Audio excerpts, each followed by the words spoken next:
I was not a fan of first-person shooters when I was a kid. Sure, I love them now, but at 13, I thought they were testosterone-heavy, brainless kill fests with little in the way of redeeming qualities. And so I pull out my gun!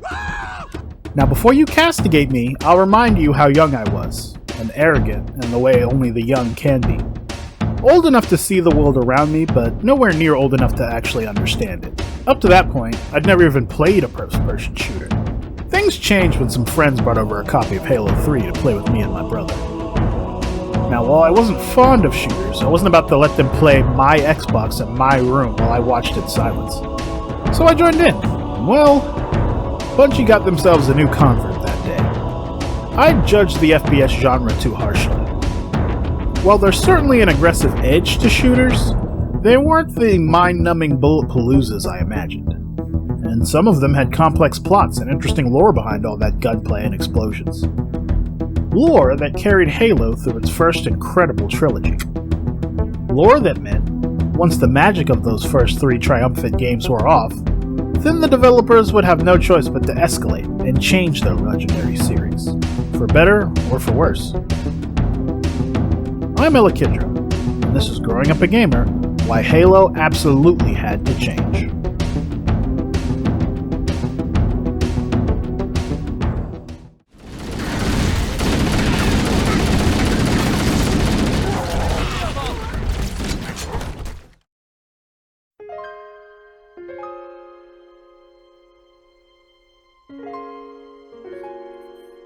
I was late to the Halo game, ensconced as I was in PlayStation and Nintendo when the Xbox released back in 2001. So when I scooped a Halo title to get in on my newest obsession, Yoink! Yoink! Yoink! Yoink! I went with the newest title out back in 2009, Halo 3 ODST. This was a mistake. While it did come with a multiplayer disc with all the features me and my brother had gotten so used to, the campaign was fairly different from the traditional. You play as an elite Marine, as opposed to the Spartans that all the other campaigns feature. This meant being much weaker than the power fantasy I had in mind, and it would be a couple of years before I could really appreciate this game. Fortunately, a friend of mine had recently sold his Xbox, and imparted to me all his games. Lucky?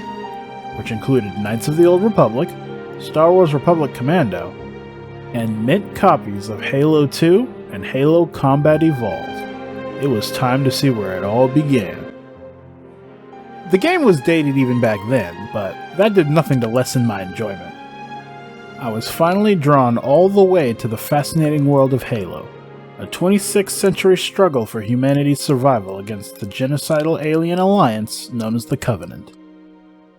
You play as the Spartan cyborg super soldier John 117, better known as the Master Chief, as the humans and the Covenant forces stumble on the ancient superweapon known as Halo. So large you can actually walk around on it. It's both world and machine, a spectacular locale to open the series on. With gameplay inspired by Doom and concepts pulled from the novel Ringworld, it's easy to see how this game became an instant classic. You may only be one man, but you're an unstoppable force in the world of Halo, a hero to humanity, a demon to your Covenant adversaries. You are the Master Chief.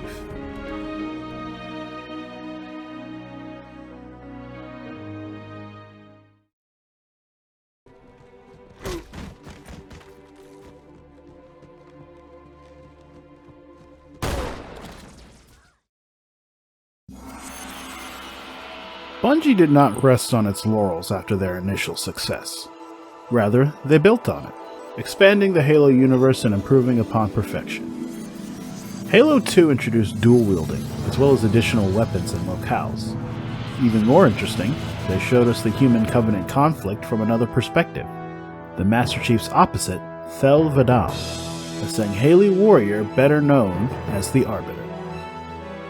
You alternate between playing as the Arbiter and as the Master Chief, at least until you bring the two together in a new alliance as the Sangheili split from the Covenant and ally with humanity when they discover the truth and that their alien theocracy is based on a lie. It turns out that the Halos aren't magical portals to the afterlife. At least, not in the way that their faithful were thinking. They're super weapons designed to wipe out all life in the galaxy in order to starve the ancient parasite that the Ring's creators gave their lives to defeat.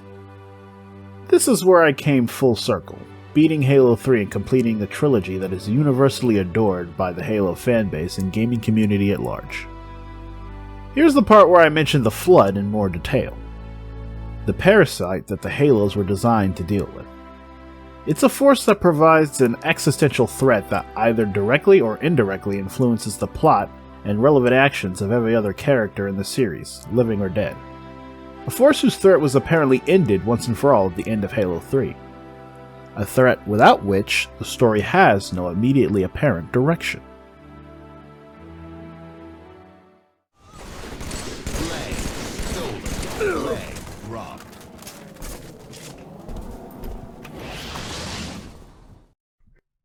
Initially, the Halo devs had time to work out where they would take the series without the Flood or the Covenant as a driving force behind the events of the game.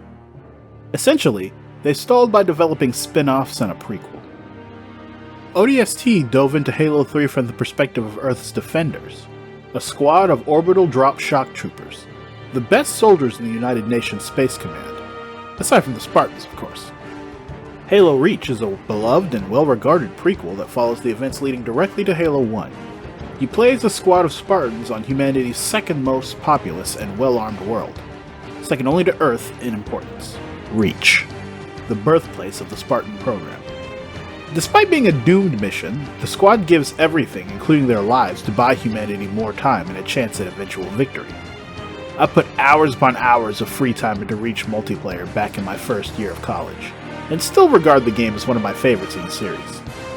But you can't maintain a series on spin-offs and prequels forever.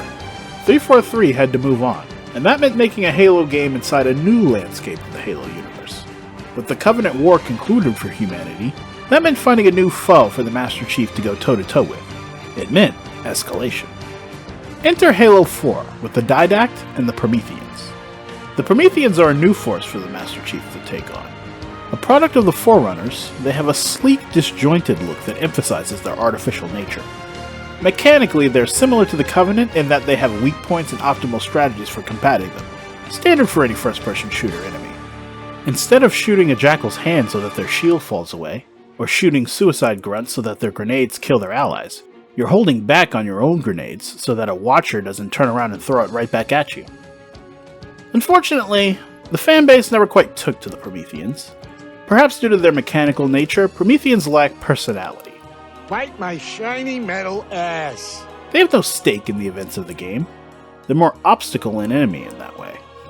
Halo 6 removed them altogether. Perhaps to give the developers time to rework them. Perhaps they gave up on the concept entirely. But I think it's fair to say that that attempt to move the story forward didn't quite pan out as they intended. But really, with the Flood gone, what choice did they have? The statement we seemingly got from Halo 6 Infinite is, if it ain't broke, don't fix it.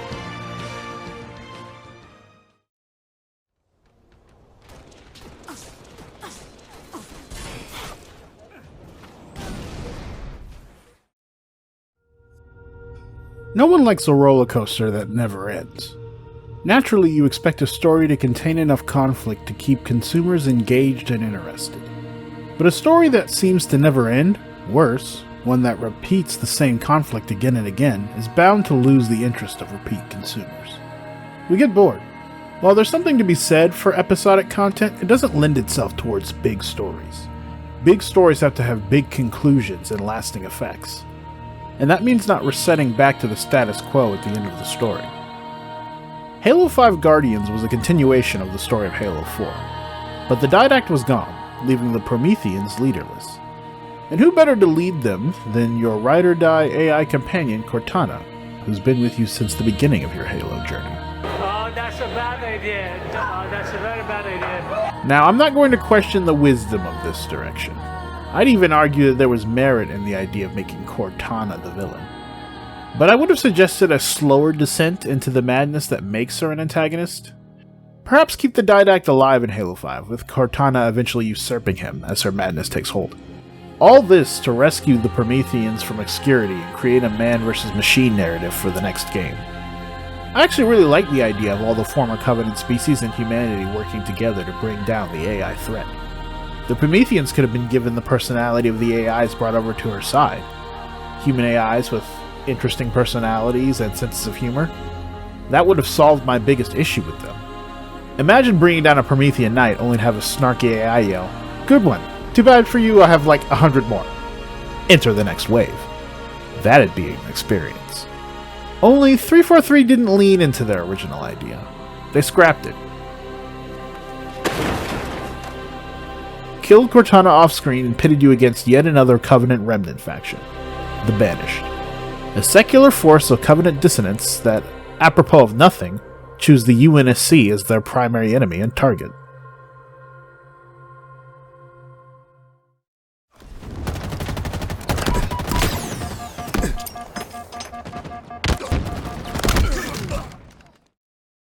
I love Halo 6.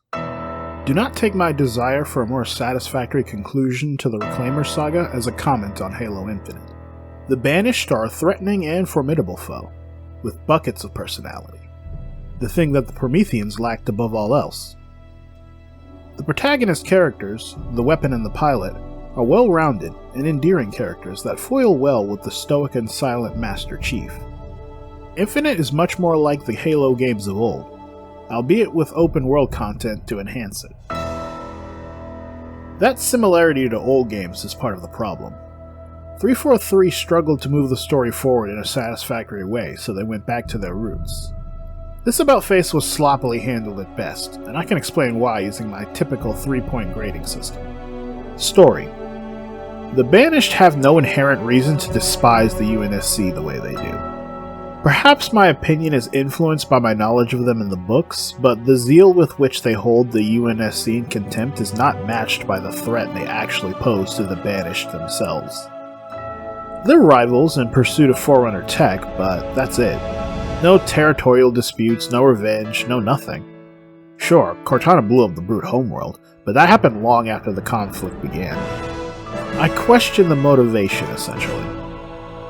That being said, the characters are well written and performed beautifully. I can't question the merit of Infinite's story when viewed on its own. A-. Structure. A+. Maybe it's the time and effort, maybe it's the dedication to the craft, but Halo games are incredibly stable in my opinion. Sparse on bugs, if there are any in the first place, and with a simple interface that's easy to navigate. The open-world structure of Infinite clearly labels mission markers and includes fun side missions that simulate a sort of Wetworks operative experience. No notes. And lastly, gameplay. I think harping for an extended period on how well-balanced and controlled Halo combat is wouldn't be telling you anything you don't already know. Consistently strong FPS elements are the main reasons why this series has endured for so long, and why the fanbase has such high expectations. I think to the intelligence and personality behind the enemies is what separates Halo from most other first-person shooters. Games like Borderlands give the enemies so much personality that you spend almost as much time laughing as you do shooting. Whereas enemies in Call of Duty may as well be floating guns that scream "frag out" every 30 seconds. Both are good series, but I think Halo hits the middle ground in that personality that really sells it. Having enemies express fear, anger, or an excitement based on the simulation brings them to life in a very real way for Halo players. This is the crux of the matter for me. Bungie struck gold with the Covenant as an iconic force of antagonism that you both take seriously and relish going up against. The Flood, by comparison, are more of a force of horror and existential dread, which has its own charm, of course. 343 failed to create that same sense of identity with the Prometheans, in my opinion. They are obstacles that shoot back, and little else. Using the Banished as Infinite's antagonists is essentially admitting that the series was struggling to move on. They couldn't give the Prometheans the same staying power as the Covenant or the Flood. Sticking to the decision to move past the Flood shows that 343 knows when to let an enemy rest. But clinging to the Covenant? That shows a lack of confidence in new ideas and directions that the Halo series is trying to implement. I'm not saying that the Covenant can never be adversaries again. They are interesting and fun antagonists, but fighting them again and again with no ending in sight? makes me feel like my efforts in the first few games didn't accomplish as much as I thought. As gamers, we want our victories to mean something. That often means that when we put an enemy down, they stay down. But perhaps that's too harsh a judgment. I love Halo Infinite. I love every Halo game, and Infinite is the best of the Reclaimer trilogy.